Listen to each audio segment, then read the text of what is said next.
വളരെ സന്തോഷമുണ്ട്.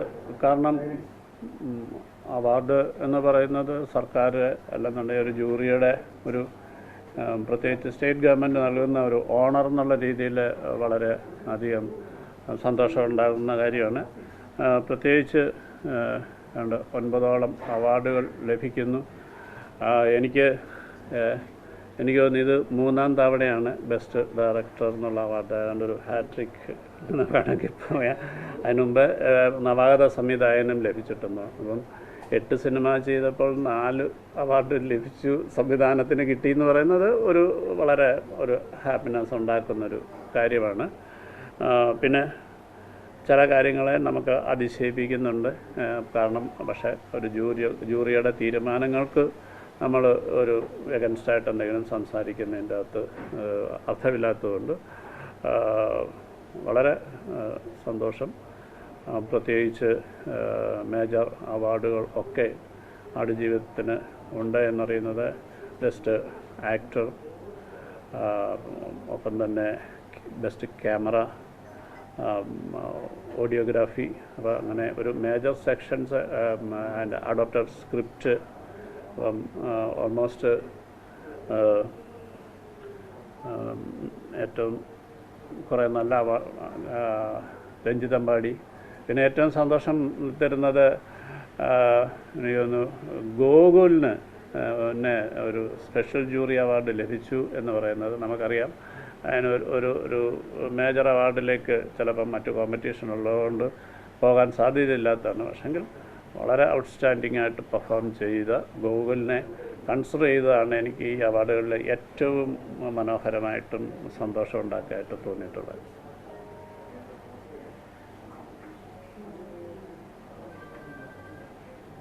ചോദ്യം വേണേ, അല്ലെങ്കിൽ ഞാൻ മിണ്ടാണ്ടിരിക്കും. അങ്ങനെയല്ല, നമുക്ക് പറയാനൊന്നും ഇല്ലല്ലോ.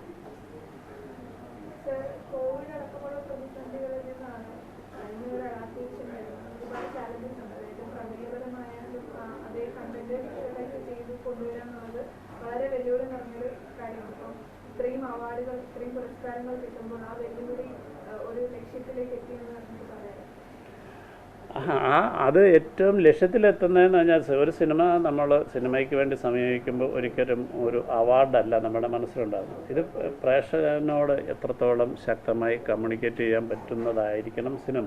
പ്രത്യേകിച്ച് ഇതിൻ്റെ ഏറ്റവും വലിയ ചലഞ്ചെന്ന് പറഞ്ഞാൽ മലയാളികൾ മാത്രമല്ല ഏറെ വായിക്കപ്പെട്ടിട്ടുള്ള ഒരു കഥ, അതിൻ്റെ ഒരു അഡോപ്റ്റഡ് സ്ക്രിപ്റ്റിൽ നിന്ന് എനിക്ക് കിട്ടുന്നു എന്ന് പറയുന്നത് റിയലി എനിക്ക് സന്തോഷമാണ്. എന്ന് വെച്ചാൽ ഞാൻ ഈ സിനിമയുടെ മേക്കിങ്ങിൽ ഏറ്റവും ഞാൻ മാത്രമായിട്ടിരുന്നു, ബാക്കി എൻ്റെ കൂടെ ഫുൾ ഒരു 100 ചില്ലാനും ക്രൂസിൻ്റെ ഓടൊപ്പമാണ് ഞാൻ ഈ സ്ട്രഗിളെല്ലാം.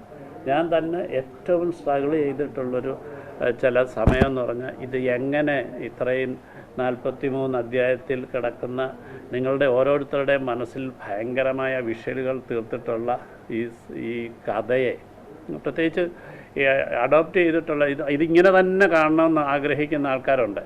പക്ഷേ സിനിമയാണ്, ഇത് വേറെയാണ്, തിരക്കഥയും മറ്റു പലതാണ്. അപ്പോൾ അതിനെക്കുറിച്ച് നമ്മളിങ്ങനെ കൂടുതൽ ഡിബേറ്റുകൾ നടക്കുന്നതേ ഉള്ളൂ. എന്ന് വെച്ചാൽ ഒരിക്കലും ഈ ലോകത്തുള്ള ഒരു ക്ലാസിക്കുകളും അതേ രീതിയിൽ ചിത്രീകരിച്ചിട്ടുള്ളത് വിജയമായിട്ടില്ല. അപ്പം ഈ ഡയറക്ടറുടേതായിട്ടുള്ള ഒരു എഴുത്തുകാരൻ്റേതായിട്ടുള്ള ഒരു മാറ്റം സിനിമയ്ക്ക് കൊണ്ടുവരുന്നു, പുതിയ സീക്വൻസുകൾ കൊണ്ടുവരുന്നു.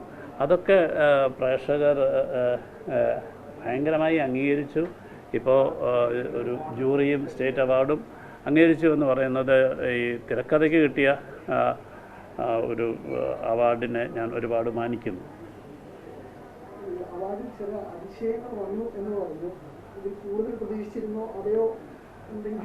അല്ല, എനിക്കറിയത്തില്ല അതിൻ്റെ അകത്ത് എന്ന് വെച്ച് കഴിഞ്ഞാൽ ഞാൻ എൻ്റെ ഈ കഴിഞ്ഞ ഇത് എൻ്റെ 8ാമത്തെ സിനിമയാണ്. ഒരു ഭയങ്കര ഔട്ട്സ്റ്റാൻഡിങ് ആയിട്ടുള്ളൊരു പെർഫോമൻസ് ഞാൻ കണ്ടത് ഇതിൻ്റെ റെക്കോർഡിങ്ങിലാണ്. ഈ സിനിമയുടെ ഈ മ്യൂസിക് പാർട്ട് എന്ന് പറയുന്നത് പല ഭാഷയിലുള്ള പാട്ടുകൾ ചേർത്തിട്ടൊക്കെ വെച്ച് അത് എന്നെ കൺസിഡർ ചെയ്യാതെ പോയത് എന്നെക്കുറിച്ച് ആണ് ഞാൻ എൻ്റെ ഖേദം മുഖ്യമായി ഞാൻ പറഞ്ഞത്. കാരണം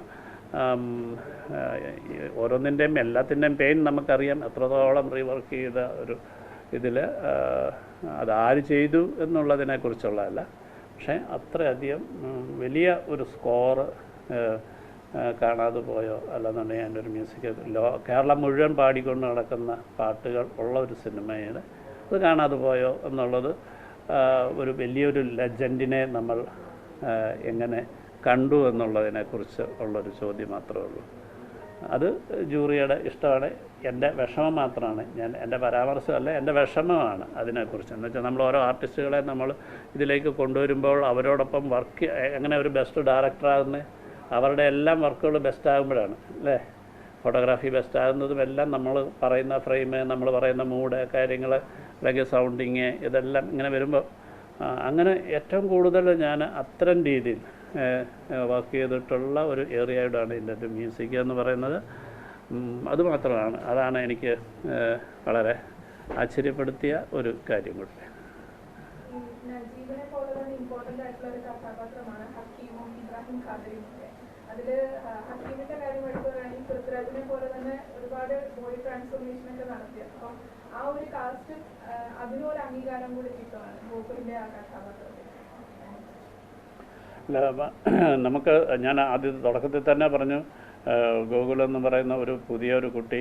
അപ്പോൾ ഇതിൻ്റെ ഒരു പിന്നിൽ ഒരു അഭിനയത്തിനോടൊപ്പം തന്നെ ആ ആൾ കൊടുത്തൊരു ഡെഡിക്കേഷൻ എന്ന് പറയുന്നുണ്ട്. അയാളുടെ ഒരു ജീവിതത്തിൻ്റെ ഒഴുക്ക് തന്നെ മാറിപ്പോകുന്നൊരവസ്ഥ. ഞാൻ ആ കുട്ടിയെ പരിചയപ്പെടുന്ന സമയത്ത് അയാളുടെ ഒരു +2 കഴിഞ്ഞിട്ടുള്ള അടുത്തൊരു ഡിഗ്രി തലത്തിലേക്ക്, അപ്പോൾ ഡിഗ്രിക്ക് ചേർന്നിട്ട് പോലും അത് കംപ്ലീറ്റ് ചെയ്യാൻ പറ്റാതെ ആ ഡിഗ്രി അയക്കില്ല, അയക്കിനും ഡിഗ്രി ഇല്ല അയാൾ വേറെ ഒരു. അപ്പം ഇത് എനിക്ക് തോന്നുന്നു തന്മാത്രയിലും അങ്ങനെ തന്നെയായിരുന്നു. അർജുൻ തന്മാത്രയിലെ അർജുനും ഇതുപോലെ തന്നെയായിരുന്നു, സ്പെഷ്യൽ ജൂറി അവാർഡ് കിട്ടിയിരുന്നു. അപ്പം ഗോകുല്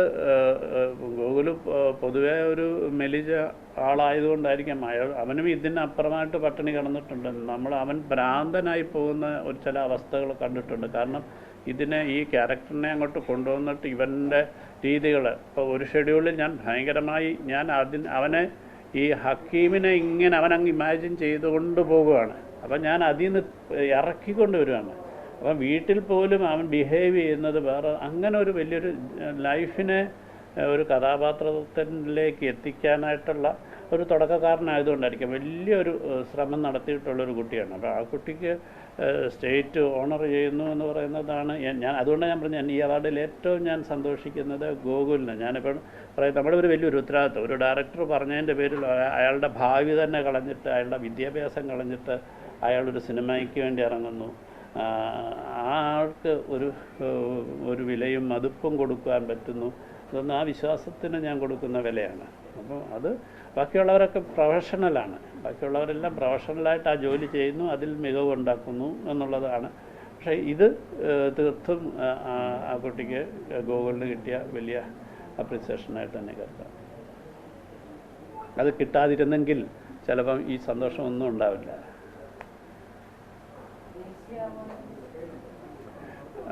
ഈ ദേശീയ അവാർഡിൻ്റെ കാറ്റഗറി നമുക്ക് അടുത്ത വർഷമല്ല, ഈ 23-ൻ്റെ വിളിച്ചിട്ടില്ലല്ലോ, 22, നമ്മൾ 23-ലാണ് നമ്മൾ ഇത് കൺസിഡർ ചെയ്യാറ്. സാർ അതിന് മുമ്പേ കുറേ വന്നിട്ടുണ്ട്. എന്നാലും നമുക്കറിയില്ല, സ്റ്റേറ്റിൻ്റെ ഒരു അംഗീകാരം എന്ന് പറയുന്നത് തീർച്ചയായിട്ടും വലിയ കാര്യം തന്നെയാണ്.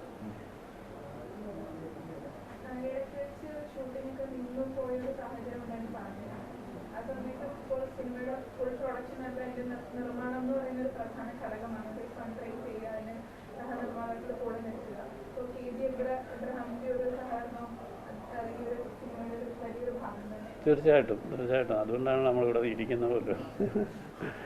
ഒരുപാട് വലിയ സപ്പോർട്ടുകൾ നമുക്ക് ഉണ്ടായിട്ടുണ്ട്. കാരണം ഈ സിനിമയുടെ പ്രൊഡക്ഷൻ തന്നെ മാത്രമല്ല, ഇത് വളരെ എപ്പോൾ വേണമെങ്കിലും ഈ സിനിമ ഇതിലുണ്ടാകുന്ന ഒരു കഴിഞ്ഞ 2018 മുതൽ 22 വരെയുള്ള കാലഘട്ടം എന്ന് പറഞ്ഞു കഴിഞ്ഞാൽ ഒരു 4-5 വർഷത്തെ കാലഘട്ടത്തിൽ എന്തെല്ലാം ഇപ്പം ഗോകുല് പഠിത്തം നിർത്തി കഴിഞ്ഞിട്ട് ഈ കുട്ടി എന്താ പറയുക,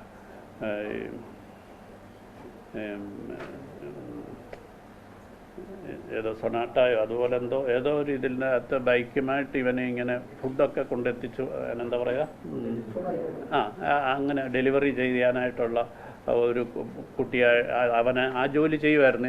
നമുക്ക് ഈ ഷെഡ്യൂളിൻ്റെ ഇടയ്ക്ക് എനിക്ക് ഭയമായിരുന്നു. ഞാൻ അവൻ്റെ അടുത്ത് പറഞ്ഞു, മോനെ നീ ബൈക്ക് ഓടിക്കരുത്, കാരണം ഇവൻ്റെ കയ്യോ കാലോ ഒടിഞ്ഞു എവിടെയെങ്കിലും ഒരു ആക്സിഡൻ്റ് ഉണ്ടായി കിടന്നു കഴിഞ്ഞാൽ ഈ സിനിമയെ അങ്ങനെ ഇവൻ താലിബ് എന്ന് പറഞ്ഞ ആൾക്ക് കുറച്ച് ഡയബറ്റിക് അങ്ങനെ.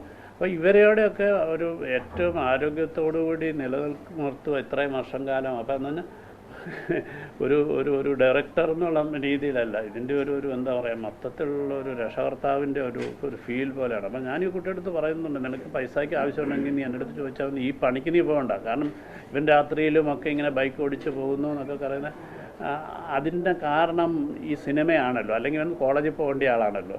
ഇവൻ എന്ന തരത്തിലുള്ളൊരു വേദന എപ്പോഴും ഫീൽ ചെയ്തിട്ടുണ്ട്. ഇപ്പോൾ പോലും എനിക്ക് ആളുടെ പേരിൽ വലിയൊരു ഉത്തരവാദിത്തമാണ്. കാരണം എൻ്റെ മകൻ്റെ പ്രായമേ ഉള്ളൂ ആ കുട്ടിക്ക്. ഇപ്പം ഫസ്റ്റ് ഓഫ് ഓൾ നോക്കുകയാണെങ്കിൽ നമ്മൾ ആദ്യം ഒരു സംഗതി ഫിസിക്കൽ ട്രാൻസ്ഫോർമേഷൻ ആണ് എന്ന അർത്ഥത്തില് അത് ഈ ഇപ്പൊ പൃഥ്വിയുടെ പെർഫോമൻസിന്റെ തന്നെ ഒരു ചെറിയ ഭാഗം മാത്രമാണ്. അയാള് ഈ നജീബായി മാറുകയായിരുന്നല്ലോ. അപ്പൊ മൈന്യൂട്ടായിട്ടുള്ള പെർഫോമൻസ് കൊണ്ടും അതിശയിപ്പിക്കുമായിരുന്നു ആ ചിത്രത്തിൽ. അത് പ്രേക്ഷകര് ആദ്യം തന്നെ വിലയിരുത്തിയ ഒരു സംഗതിയായിരുന്നു. രണ്ടിപ്പം അക്ലൈംഡും കൂടെ ആയിരിക്കുകയാണ്. സാർ, ആ പെർഫോമൻസിന് എങ്ങനെയായിരുന്നു നോക്കിയിട്ടുള്ളത്? നമ്മൾ ഈ പലപ്പോഴും നമ്മൾ പൊതുവിൽ, ഞാൻ ഇതുമായി ബന്ധപ്പെട്ട് അല്ലാതെ പറയുകയാണെങ്കിൽ, പൊതുവിൽ നമ്മളൊരു ഡയറക്ടർ എന്നുള്ള രീതിയിൽ നമ്മളൊരു ആർട്ടിസ്റ്റിനെ നമ്മൾ ഇത് ചെയ്യുമ്പോൾ അയാളുടെ ഒരു ഫിസിക്ക് എത്രത്തോളം ആ ക്യാരക്ടറിലേക്ക് കൊണ്ടുവരാൻ പറ്റുന്നു എന്നുള്ളതാണ് മുഖ്യമായ ഒരു ഘടകമായിട്ട് വരുന്നത്. ആ ഫിസിക് എന്ന് വെച്ചാൽ അയാൾ അഭിനയിക്കുന്ന മുഹൂർത്തങ്ങൾ അല്ലെങ്കിൽ ആ ഇമോഷനെ ക്യാരി ചെയ്യുന്നതിന് ഒക്കെ മുമ്പ് തന്നെ ഒരു ഫസ്റ്റ് ഇതിൽ ആ ആളെ നമുക്ക് എത്തിക്കാൻ പറ്റുമോ എന്നുള്ളതാണ് തോന്നുന്നത്. അപ്പം പൃഥ്വിരാജിനെ സംബന്ധിച്ചിടത്തോളം നിങ്ങൾക്കറിയാം, ഇതിൻ്റെ മുമ്പുള്ള എല്ലാ സിനിമകളിലും രാജുവിനെ സംബന്ധിച്ചിടത്തോളം ഞാൻ എപ്പോഴും പറയുന്നത്, രാജു ഭയങ്കരമായിട്ടും വളരെ ടാലൻറ്റഡ് ആണ്, ഒപ്പം തന്നെ വളരെ സ്കോളറാണ്. അദ്ദേഹത്തിന് അറിയാൻ വയ്യാത്ത ഒരു കാര്യമില്ല, പ്രത്യേകിച്ച് ഫിലിം മേക്കിങ്ങിനെ കുറിച്ച് വളരെ ഗംഭീരമായിട്ട് മനസ്സിലാകുന്നു. അപ്പോൾ ഇതെല്ലാം അയാളുടെ കണ്ണുകളിൽ ഈ കോൺഫിഡൻസ് ഉണ്ട്. ഞാനും രാജുവിൻ്റെ ഒരുപാട് പേര് ആ കാലത്ത് ചോദിച്ചു, രാജു ആണോ ഈ നജീബ് എന്ന് വെച്ചാൽ ഒരു സാധാരണക്കാരൻ്റെ മുഖമില്ലല്ലോ, എന്ന് വെച്ച് കഴിഞ്ഞാൽ വളരെ സ്മാർട്ടാണ്, കാര്യങ്ങൾ വളരെ നല്ല ശരീരം കാര്യങ്ങളൊക്കെ വെച്ചിട്ട് എങ്ങനെ രാജുവിനെ.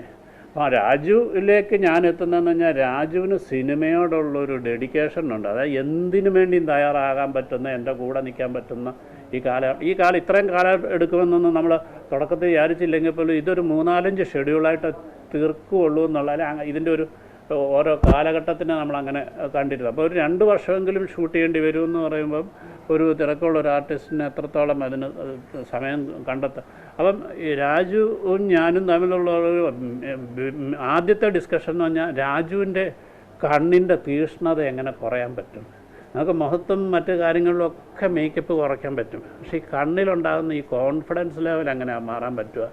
അപ്പം ഇങ്ങനെയുള്ള രീതിയിൽ അത്ര ഡീറ്റെയിലിങ്ങിലേക്ക് നിങ്ങൾക്ക് അറിയാം, അതിൻ്റെ അകത്ത് പോസ്റ്ററിലൊക്കെ ഈ കണ്ണേ ഇല്ല, രാജുവിൻ്റെ കണ്ണുകളില്ല. അപ്പം അത്ര ഇപ്പം ചില ആൾക്കാരൊക്കെ പറയുന്നത് ഒരു ഫിസിക്കൽ ട്രാൻസ്ഫോർമേഷൻ മാത്രമല്ല അഭിനയം, അതുമാത്രമല്ല അഭിനയം എന്നുള്ളത് വ്യക്തമായിട്ട് ധാരണയുള്ളത്. അതായത് ഒരു സീനിൽ എത്ര ലെവൽ എനർജി വേണമെന്നുള്ളത് നമ്മുടെ ഈ സ്ക്രിപ്റ്റിൽ നമ്മൾ ചെയ്തിട്ടുണ്ട്. അപ്പം ഈ ഏതെങ്കിലും അറിയാതൊരു സീൻ ചെയ്യുമ്പോൾ ഈവൻ ദോ ഞാൻ ആ ഒരു പോർഷനിലേക്ക് കടക്കുന്നതിന് മുമ്പ് ഇപ്പം നാട്ടിലേക്ക് എത്തുമ്പം ഈ ആൾ ഭയങ്കര ഒരു കുടവയറൊക്കെ ചാടിച്ച് ഇങ്ങനെ നിൽക്കുന്ന ഒരു ഷോൾഡറൊക്കെ ഇടിഞ്ഞ് ഇത് നമ്മൾ ഉണ്ടാക്കിയെടുക്കുന്നതാണ്. അപ്പം ആ ആളുടെ അടുത്ത് ഇത് ഏതെങ്കിലും തരത്തിൽ അറിയാതൊരു എനർജി കൂടിയാൽ നമ്മളൊക്കെ അദ്ദേഹത്തിന് കൺട്രോൾ ചെയ്ത് കൊണ്ടുവരാൻ പറ്റും. കാരണം 5ാം ക്ലാസ് വരെ പഠിച്ച ഒരാളുടെ ഒരു കോൺഫിഡൻസ് ലെവലും മറ്റുമൊക്കെ വ്യത്യാസമുണ്ട്. അപ്പം തന്നെ ഞാൻ വളരെ രസകരമായി പുള്ളിയെടുത്ത് പറഞ്ഞു കൊടുക്കാറുള്ള കാര്യം, ഈ ആൾ 10 മണി വരെ മണൽ വാരിയിട്ട് നേരെ കുളിച്ച് കയറി ചെന്ന് പോയി പൊറോട്ടയും ബീഫും അടിക്കുന്ന ആളാണ്. എന്ന് വെച്ചാൽ നമ്മുടെ നാട്ടിൻപുറത്തെ ആൾക്കാരുടെ ചുമട്ട് തൊഴിലാളികളും ഒക്കെ ചെയ്യുന്ന ഒരു രീതിയാണ്. ഒരു 11 മണിയാകുമ്പോഴത്തേക്ക്, അതുകൊണ്ടാണല്ലോ പൊറോട്ട ഒക്കെ കിട്ടുന്നത് 11 മണി തൊട്ടാണ്. അപ്പോൾ ഒരു ചൂട് പൊറോട്ടയും ബീഫും കഴിക്കുന്ന ഒരു മനുഷ്യൻ, അങ്ങനെ ഈ ആളുടെ സിനിമയിൽ ഇല്ലാത്ത സ്വഭാവങ്ങളെ രീതികളെ ഒക്കെ ഉൾക്കൊണ്ടിട്ടാണ് നമ്മുടെ ഈ 5ാം ക്ലാസ്സും കുസ്തിയും കൊണ്ടൊക്കെ പോയാലെന്നൊക്കെ പറഞ്ഞുകൊണ്ട് പുള്ളി അങ്ങനെ. അപ്പം ഇത് ഉടനീളം അതിലേക്ക് എത്തുവാനായിട്ടുള്ളൊരു ശ്രമം രാജുവിൻ്റെ ഭാഗത്തു നിന്ന് അതൊരു വലിയ അതൊരു മെയിൻറ്റെയിൻ ചെയ്യുക. പിന്നെ ഒരുപാട് നമുക്ക് എപ്പോഴും ഒരു ആർട്ടിസ്റ്റിനെ നമ്മൾ ഒരിക്കലും നമ്മൾക്ക് നമ്മുടെ കയ്യിലാണ് ആർട്ടിസ്റ്റ് എന്ന് നമുക്ക് പറയാൻ പറ്റത്തില്ല. നമ്മൾ മോൾഡ് ചെയ്തെന്നാണെന്ന് പറയാൻ പറ്റത്തില്ല. നമ്മൾ എത്ര നന്നായി നമ്മൾ സംസാരിച്ച് പറഞ്ഞു കൊടുത്താലും അത് റിസീവ് ചെയ്തിട്ട് അത് എഫക്റ്റീവായിട്ട് അവരുടെ തലത്തിൽ ഉയരുവാൻ കഴിയുമ്പോഴാണ്. അപ്പം ഇതിനകത്ത് പല ഡയലോഗുകളും പ്രത്യേകിച്ച് സെക്കൻഡ് ഹാഫിലുള്ള പല ഡയലോഗുകളും എന്നുവെച്ചാൽ വർഷങ്ങളായിട്ട് സംസാരിക്കാതിരിക്കുന്ന ഒരു മനുഷ്യൻ സംസാരിക്കുന്ന രീതികൾ നിങ്ങൾ കണ്ട. അപ്പോൾ അതിൻ്റെ അകത്ത് രാജുവിൻ്റെയൊക്കെ വലിയ കോൺട്രിബ്യൂഷൻ. ഞാൻ രാജുവിൻ്റെ അടുത്ത് പറഞ്ഞിട്ടുള്ള എനിക്ക് ഈ ആശയം വന്നാൽ മതി, ഈ വാക്കുകളൊന്നും പറയണ്ട. കാരണം ഈ വാക്കുകൾ എങ്ങനെ മുറിച്ച് നമുക്ക് അഭിനയിക്കാതെ എനിക്ക് എഴുതാൻ പറ്റത്തില്ല. കാരണം നമ്മൾ ഒരാൾ ആ കഥാപാത്രത്തിലേക്ക് കയറിക്കഴിയുമ്പോഴാണ് എനിക്ക് ആ ഡയലോഗ് പറയാൻ പറ്റത്തില്ലെന്ന് അദ്ദേഹം പറയും. എന്നുവെച്ചാൽ ശരിയാണ്, ആ വേഷത്തിലും ആ രൂപത്തിലും മാറിക്കഴിഞ്ഞ് കഴിഞ്ഞാൽ സാധാരണ ഒരാൾ വർത്തമാനം പറയുന്ന രീതിയിൽ പറയാൻ പറ്റാണ്ട് വരും. അപ്പം ഇങ്ങനെ ഒരു സീൻ മാത്രമല്ല, ഇതിൻ്റെ അകത്തെ ത്രൂ ഔട്ട് ഇയാളുടെ നടപ്പിലെ കാര്യങ്ങളിൽ ശരീരത്തിൻ്റെ ഒരു ട്രാൻസ്ഫോർമേഷൻ എന്ന് പറഞ്ഞാൽ വളരെ ക്രൂരമായ രീതിയിലോടൊക്കെ പോയിട്ടുണ്ട്. അപ്പം അത്രയും ഒക്കെ ഒരു മലയാള സിനിമയ്ക്ക് വേണ്ടി ഇത്രയും ഡീറ്റെയിലിങ് ചെയ്ത ഒരു ആർട്ടിസ്റ്റ് എന്നുള്ള രീതിയിൽ അദ്ദേഹത്തിന് കൊടുത്തതിൻ്റെ അകത്ത് എനിക്ക് വലിയ അതിശയമായിട്ട് തോന്നുന്നില്ല. അത് സന്തോഷമുള്ള കാര്യമാണ്. അതല്ലായിരുന്നെന്നുണ്ടെങ്കിൽ കേരളം അപമാനിക്കപ്പെട്ടതിനെ എന്ന് മാത്രമേ പറയാനുള്ളൂ.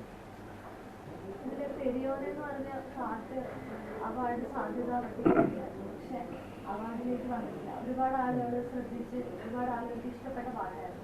മ്യൂസിക് ഡയറക്ഷന് ആളുകൾക്ക് വലിയ സിഗ്നിഫിക്കൻസ് ഉണ്ട്. അതിൽ അവാർഡ് നഷ്ടമായിരുന്നു.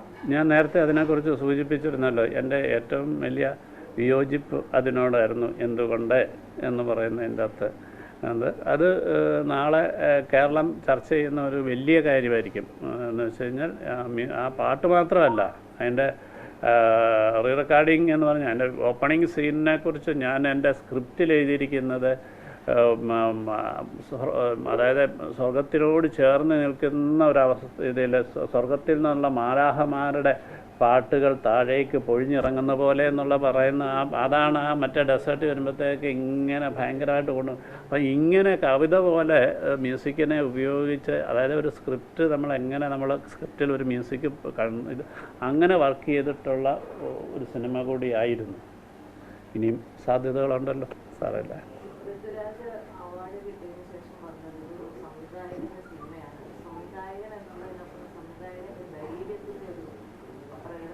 കാരണം പലരും വേറെ പണിയൊന്നുമില്ലേ ഇങ്ങോട്ട് പോകണോ എന്ന് ചോദിച്ചു അവരോടൊക്കെ ഒരു മറുപടിയാണ്.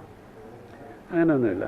നമ്മളിത് ഈ കുറച്ച് എന്താ പറയുക, ഈ ഒരുപാട് ബുദ്ധിയുള്ളവരാണ് ആലോചിച്ച് ഒരുപാട് തീരുമാനങ്ങൾ എടുക്കുന്നത്. എനിക്ക് തോന്നുന്നു അങ്ങനെ വലിയൊരു ബുദ്ധി പ്രകടിപ്പിക്കാത്ത ഒരാളാണ് എന്ന് എനിക്ക് തോന്നുന്നു. എന്നുവെച്ചാൽ വരുംവരാഴികളെക്കുറിച്ച് നമുക്കങ്ങനെ പറയാൻ പറ്റുന്നില്ല. കാരണം ഞാനൊരു പ്രോജക്റ്റായിട്ട് ഇറങ്ങി കഴിയുമ്പോൾ ആ പ്രോജക്റ്റ് എന്നും അങ്ങനെ തന്നെയാണ്. എന്ന് വെച്ച് കഴിഞ്ഞാൽ ഞാൻ 8 സിനിമയേ ചെയ്തുള്ളൂ. കഴിഞ്ഞ 20 വർഷമായിട്ട് ഞാൻ ഇൻഡസ്ട്രിയിൽ വന്നിട്ടുണ്ട്. എനിക്ക് തോന്നുന്നു 38 വർഷം ഉണ്ടായെന്ന് തോന്നുന്നു. 18 വർഷക്കാലം അസിസ്റ്റൻ്റൊക്കെ ആയിട്ട്. അപ്പം ഇങ്ങനൊരു സിനിമ എനിക്ക് എൻ്റെ കാരിയറിൽ എൻ്റെ ഇതിലോ ഫിലിമോഗ്രാഫിയിൽ ഉണ്ടാവുക എന്ന് പറയുന്നത് സന്തോഷമുള്ള കാര്യമാണ്. അപ്പോൾ അതിനുവേണ്ടിയുള്ളൊരു ശ്രമം നടത്തി എന്നുള്ളതേ ഉള്ളൂ. ഒരിക്കലും സിനിമ ഈ പറഞ്ഞ ജീവിക്കാനുള്ള ഒരു ഉപാധി മാത്രമായിരുന്നില്ല. കാരണം ഞാനൊരു അസിസ്റ്റൻ്റ് ഡയറക്ടറായിട്ട് വളരെ ചെറിയ പൈസയ്ക്ക് ജീവിച്ച ഒരാളല്ലേ.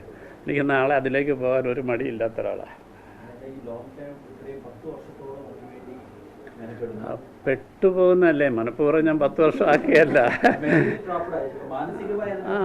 അല്ല അത് പിന്നെ എനിക്ക് ഞാൻ ഒരു വിഷയത്തിലേക്ക് കയറി കഴിഞ്ഞ് കഴിഞ്ഞാൽ മറ്റേതെങ്കിലും ഒരു കഥ കേൾക്കുകയോ ചിലപ്പം സിനിമകൾ പോലും വേറെ കാണാനോ അങ്ങനെയൊക്കെ ഒന്നും ഒരുപാട് ഇതില്ല. മാനസികമായിട്ട് ഞാൻ അതിൽ തന്നെയായിരുന്നു. സത്യം പറഞ്ഞു കഴിഞ്ഞാൽ ആടുജീവിതത്തിൽ നിന്ന് ഞാൻ ഇപ്പോഴും മാറിയിട്ടില്ലെന്ന് വേണമെങ്കിൽ പറയാം. നിങ്ങൾ പറഞ്ഞാൽ വിശ്വസിക്കുമോ എന്നറിയത്തില്ല. ആടുജീവിതം എന്ന് പറയുന്ന ഈ സിനിമ ഞാൻ തിയേറ്ററിൽ കണ്ടിട്ടില്ല. തിയേറ്ററിൻ്റെ അവിടെ പോയിട്ട് നിന്ന് അതിൻ്റെ ഒരു ആഘോഷങ്ങളുടെ ആർപ്പുകൾ ഞാൻ കണ്ടിട്ടില്ല. കാരണം ഇപ്പോഴും എൻ്റെ മനസ്സിലിങ്ങനെ അതിൻ്റെ ഒരു ഇതിൽ അതിൻ്റെ ആ ഒരു ഇതിൽ നിൽക്കുകയാണ്. അപ്പം അത് എന്നിൽ നിന്ന് ഇറങ്ങിപ്പോയി കഴിഞ്ഞാൽ എനിക്കത് കണ്ടാൽ കൂടുതൽ സാധാരണ ആൾക്കാർ കാണുന്നതിൻ്റെ തൊട്ട് മനസ്സിലാക്കാൻ പറ്റത്തുള്ളൂ എന്നാണ്. ഞാൻ തിയേറ്ററിൽ കണ്ടാലും അതിൻ്റെ ന്യൂനത എൻ്റെ തലച്ചോറിൽ എന്നെ അസ്വസ്ഥമാക്കുമായിരിക്കും. എനിക്ക് മാത്രം അറിയാവുന്ന ചില കുഴപ്പങ്ങൾ കാണുമല്ലോ സിനിമയ്ക്ക്. 8 സിനിമകളെ ചെയ്തെന്ന് പറഞ്ഞ് ഓരോ സിനിമകളിലുള്ളൊരു ഗ്യാപ്പ് ഉണ്ടല്ലോ. ഈ ഗ്യാപ്പ് കൂടുന്നത് നമ്മുടെ ക്രിയേറ്റിവിറ്റിയുടെ ഗ്രാഫിനെ ഇത്രമാത്രം ഉയർത്തുന്നുണ്ട്. സാർ എങ്ങനെയാണ് അത്? എനിക്ക് പറയാൻ അറിയത്തില്ല. കാരണം ഇതിൻ്റെ ബേസിക്കലി ഞാൻ ഒരു റൈറ്റർ ആയിരുന്നില്ല. ആദ്യ സിനിമ പക്ഷേങ്കിൽ ഞാൻ ഒരു 5-8 ആദ്യത്തെ ഫസ്റ്റ് ഹാഫൊക്കെ ഞാൻ 5 ദിവസം കൊണ്ട് എഴുതിയ കാഴ്ച. മൊത്തം ഒരു 15 ദിവസം കൊണ്ടൊക്കെ കാഴ്ച എഴുതി തീർന്നു, ഒരു തിരുത്തുപോലും ഇല്ലാതെ. പിന്നീട് തന്മാത്രയ്ക്ക് ഒരുപാട് റിസർച്ച് വേണ്ടിയിരുന്നൊരു സിനിമയാണ്. അപ്പോൾ എല്ലാ സിനിമയ്ക്കും എന്തെങ്കിലും തരത്തിൽ കുറച്ച് കോംപ്ലിക്കേഷൻസ് അല്ലെന്നുണ്ടെങ്കിൽ മനസ്സിലാക്കേണ്ടതായിട്ടുള്ള ഒരുപാട് കാര്യങ്ങളുണ്ട്. അതൊന്നും മാത്രം ആയിരിക്കത്തില്ല. കാരണം ബേസിക്കലി ആളുടെ ഇപ്പോൾ കണ്ടിന്യൂസ് ആയിട്ട് ചില ആൾക്കാർ സെറ്റിലിരുന്ന് എഴുതാൻ പറ്റും. എൻ്റെ അടുത്ത് ഇപ്പം നിങ്ങൾ ഒരു ആശംസ എഴുതി തരാൻ പറഞ്ഞാൽ എനിക്കറിയത്തില്ല. അപ്പം ഞാനൊരു എന്താ പറയുക, ഒരു കാത്തിരിപ്പാണ് എൻ്റെ എഴുത്തെന്ന് പറയുന്നത്. ചിലപ്പം പിന്നെ ചില സിനിമകൾ വരുമ്പോൾ നമ്മളത് വേണ്ടാന്ന് വെക്കും. അപ്പം എന്ന് വെച്ച് കഴിഞ്ഞാൽ നമുക്ക് ആ സിനിമ ഇപ്പം അടുത്ത സിനിമ എന്ന് പറഞ്ഞു കഴിഞ്ഞാൽ ആടുജീവിതത്തിന് ശേഷമുള്ളൊരു സിനിമ എന്ന് പറഞ്ഞുകൊണ്ട് തന്നെ ഭയപ്പെടുത്താറൊന്നുമില്ല. പക്ഷെങ്കിൽ ഞാനൊരു സിനിമ ചെയ്യണം എന്നുള്ളൊരു മോഹം, ആഗ്രഹം അല്ലെങ്കിൽ അത് നിലനിൽക്കണം എന്നുള്ളതാണ്. സിനിമ നിലനിൽക്കണം എന്നുള്ളതാണ്. അപ്പോൾ ആ കാറ്റഗറിയിലാണ് എല്ലാ സിനിമയും ഇവിടെ കാണുന്നത്. മനഃപൂർവ്വമായിട്ട് ചെയ്യുന്നതല്ല, പക്ഷേ ഇനി കുറച്ചുകൂടെ സ്പീഡ് ചെയ്യണമെന്നുണ്ട്.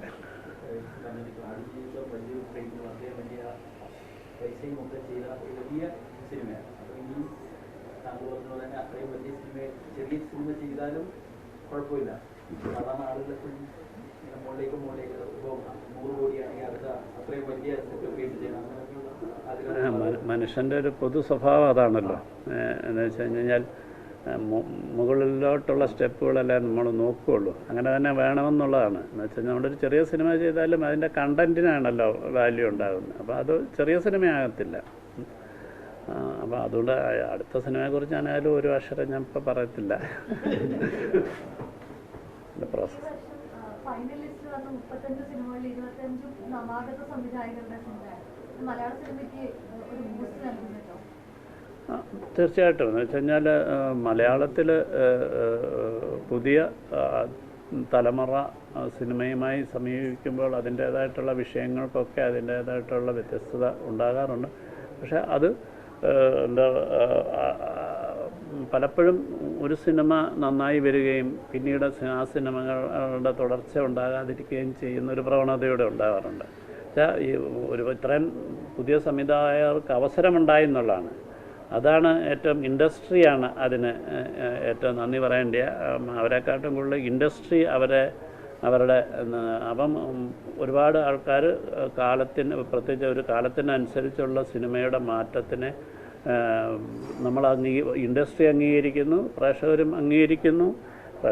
അതാണ് എൻ്റെ ഒരു വലിയ പ്രത്യേകതയായിട്ട് തോന്നുന്നത്.